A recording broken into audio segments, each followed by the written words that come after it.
En realidad comenzamos desde la Secretaría de Recursos Hídricos una recorrida que comenzó en Dubal, producto de lo que habían algunas imágenes que habían aparecido en las redes respecto de la supuesta mortandad de peces.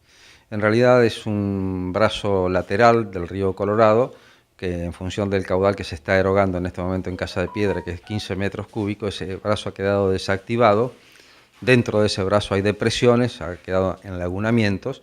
Y bueno, y algunos chicos de Dual han sacado, son carpas específicamente las que están ahí, y de hecho hay otra laguna aguas abajo dentro del mismo brazo que se pueden observar que hay carpas vivas, ¿no es cierto?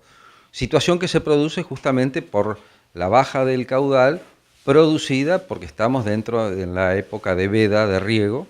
A partir de ahí se disminuye el caudal de erogación en Casa de Piedra a los efectos de poder garantizar en 2019 y en 2020 la capacidad de riego en función de las necesidades aguas abajo.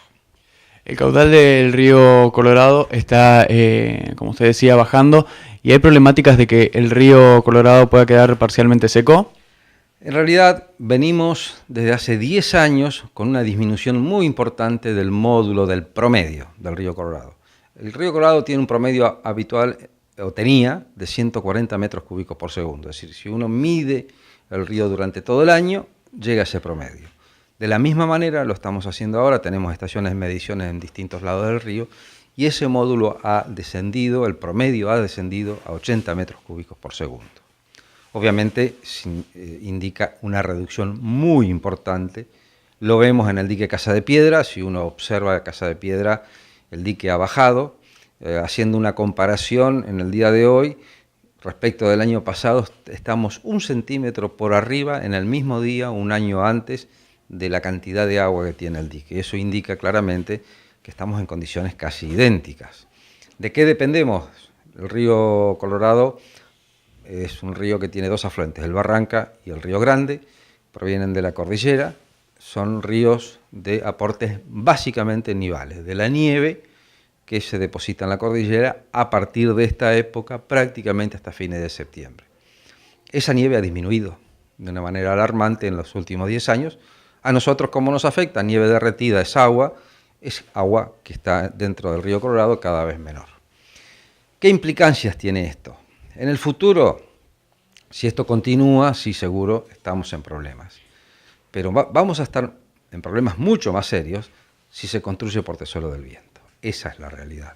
¿Por qué? Porque portezuelo del viento tiene una capacidad de embalse, para que tengamos ideas, casi 2,5 veces a 3 superior a Casa de Piedra. Es decir, la cantidad de agua que va a retener tiene ese volumen. Eso va a implicar que en la época de llenado vamos a tener serios problemas si no se controla específicamente lo que Mendoza sí o sí va a tener que largar. Y lamentablemente en los pampeanos tenemos una experiencia nefasta con Mendoza. Yo digo, son acaparadores habituales del agua, que creen que les pertenece únicamente a ellos, como si fuese la República de Mendoza. En realidad, el concepto de cuenca no lo tienen para nada incorporado, lo estamos viviendo con el atuel cortado, el Tunuyán cortado, el Diamante cortado. Nuestro río Salado no tiene agua. ¿Qué es lo que queremos? Que no pase lo mismo con el río Colorado. De ahí la oposición que hemos tenido durante todos estos años a la construcción de portezuelo del viento que sea manejada por Mendoza. Esa es la realidad. Porque en realidad La Pampa en 2011 aprobó portezuelo del viento, pero en ese momento las normas de manejo, es decir, la reglamentación con que se iba a manejar la presa, establecía muy claramente que la manejaba Coirco, como hoy maneja Casa de Piedra. Nos reunimos todas las provincias, vemos las necesidades, vemos cuánta agua tenemos y decimos vamos a erogar tanto. La empresa que genera energía eléctrica también opina, pero en definitiva somos los representantes de cada provincia quienes fijamos el caudal. Eso, con las nuevas normas de manejo que presentaron en 2016 Mendoza, cambiaron. Ya Coirco no es autoridad de aplicación, término concreto, ahora es autoridad de fiscalización, es decir, va a controlar lo que Mendoza va a erogar. ¿Qué pasa? Cuando yo controlo, en realidad Mendoza va a tener que cumplir ciertos parámetros supuestamente, pero si no los cumplen, el daño se produjo, yo voy y digo, señor, esto no se cumplió, bueno, voy a ver cómo lo restituyo. Y nosotros, vuelvo a reiterar, ya sabemos qué es lo que es Mendoza manejando una presa. Entonces, las garantías que tenemos los pampeanos es cero. Lo lamentable, los representantes de Mendoza, de Buenos Aires y de Río Negro que aprobaron esas normas, ¿no es cierto? Que en 2011 habían aprobado las mismas normas, es decir, que quienes se dieron vuelta como un panqueque fueron los representantes de Río Negro y de Provincia de Buenos Aires, que aprobaron unas normas en 2011 y después aceptaron estas. La Pampa no cambió la posición, sigue siendo la misma que en 2011. De ahí es la presencia fuerte en defensa de los ríos que ha tenido nuestro gobernador. ¿Por qué? Porque es previsible que en el futuro, si Mendoza, primero, si se construye la presa y que la maneje Mendoza, tengamos serios problemas con el río Colorado. Imagínense hoy que no está construido Portezuelo del Viento, que tenemos muy finamente que regular los caudales para que todos tengamos agua, para que no tengamos problemas de suministro de agua para consumo humano, con un acueducto que está por construirse, que es provincia de Buenos Aires, para alimentar Bahía Blanca, estamos teniendo problemas, ¿no es cierto?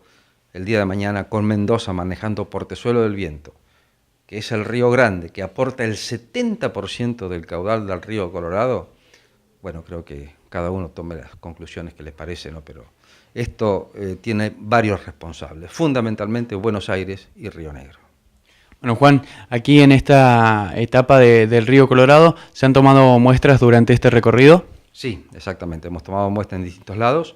La estamos llevando para análisis ahora ya, para hacer análisis físico-químicos.